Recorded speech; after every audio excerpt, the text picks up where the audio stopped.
بالسلامة، مرحبا بك. عايشك. منين جيتنا اليوم؟ منوبة. مرحبا بك ومرحبا بأهالي منوبة. اليوم نحبوا نحكي اليوم في غياب زوجك بحكم اللي في الكواليس قلت لنا اللي هو يعني 15 يوم موجود معاك 15 يوم مش موجود.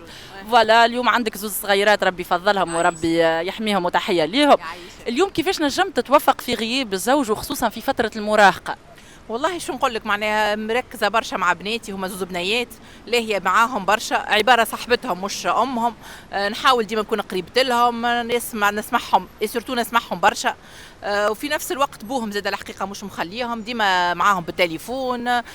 نحاولوا نكونوا صحابهم اكثر من نكونوا بو ام، معناها نكون صاحبتهم اكثر من اني نكون امهم. فهمت؟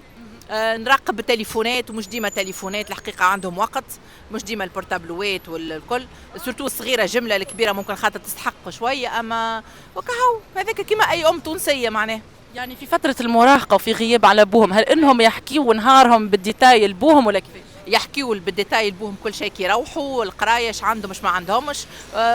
واللي انا ملي نركبوا في الكرهبه واحنا مروحين واحنا نحكيوا على اش عملنا اصحابنا، شكون فلانه شكون فلتانه، كل شيء كل شيء نحاول نسمعهم برشا بناتي وما نحسسهمش لي انا ما يخافوش مني، يحبوني مش يخافوا مني، معناها نحبهم يحبوني مش يخافوا مني. اليوم يعني نحكي واليوم بحكم نراو في مواقع التواصل الاجتماعي ولينا نراو تيك توك نولوا فما شكون يراه مصدر اليوم قلق لصغارهم صراحه ولا يخرجوا في حشم شيء كبير، واحد يبدا خايف. هانو ما احنا عاملين جهدنا مجهودنا نعسوا نتلهاو نفيقوهم نوعيوهم، راهو الخطر هكا، راهو الخايب منا والباهي منا وانت تعرف اش تختار، واحنا نعملوا اللي علينا والباقي ان شاء الله على ربي. وكهو هذيك دنيتنا وهذيك بلادنا وهذاك الوقت نتاعنا كيفاش كان، مانيش باش نجيو عكس الوقت، اما نجري والوقت. وكهو كيفاش تحميهم اليوم من مواقع التواصل الاجتماعي صغارك؟ ننبههم هاو الخطر وين، ردوا بالكم منه، هاو الخطر وين، مش نحيتهم ونغمض لهم عيني ولا نوريهم الخطر وين، وهاكا اللي باش يعمل هكا شوش باش يصير له، ردوا بالنا. هكا هاو ميساج احنا ميساج للامات الكل يسمعوا ياسر صغارهم يتلهيوا حتى ساعه في النهار، تكونترولي صغيرك وتركز كان معاه تنحي كل شيء وتتلهي ساعه تسمعوا بالكدا، ويولي صغيرك اللي يعملوا يجري باش يحكيهولك بالباء والتاء، ويعرف اللي انت باش تنصحوا بحقيقه وباش تنصحوا من غير خوف، سورتو من غير خوف. احنا اليوم وصلنا ميساج للامهات.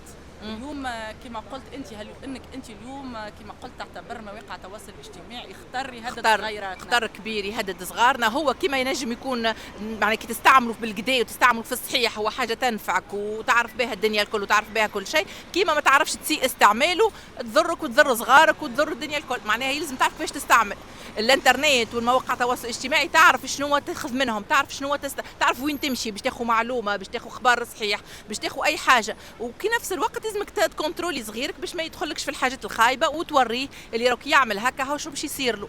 توعيه ميساج للي مامان، راهو احنا لازمنا نربيو صغارنا ونجريو الوقت، ما نجيوش ضد الوقت، نجيو بجنب الوقت باش الدنيا تمشي، معناها ما تكونش ضد صغارك، اسمعهم هذاك خاطر وقتهم والدنيا تبدلت، وربي بالكدا في الدار بقدره ربي يخرج صغيرك متربي، انت كي تربيه في الدار وتوعيه في الدار وتوريه الخايب والباهي قدره ربي يخرج لك انسان صالح كما ربيونا اماتنا ان شاء الله. ما تعطيش الكاغد في الشارع من ابداها، ما تعطيش الكاغد كي ياكل كعبه حلوه وطيشها في القاعه، نبدا ربيه من وقتها انت حتى ناخذوا الطلب الكلام من المواقف الكبيره.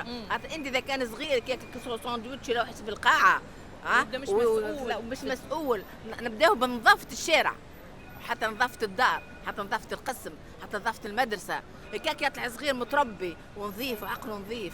اما الحاس صغير ولدي قدامك طيش كاسكرته وانت ام وطيش قدامه دبوسه الماء تشربها وطيشها، ما طلعش صغير مربي.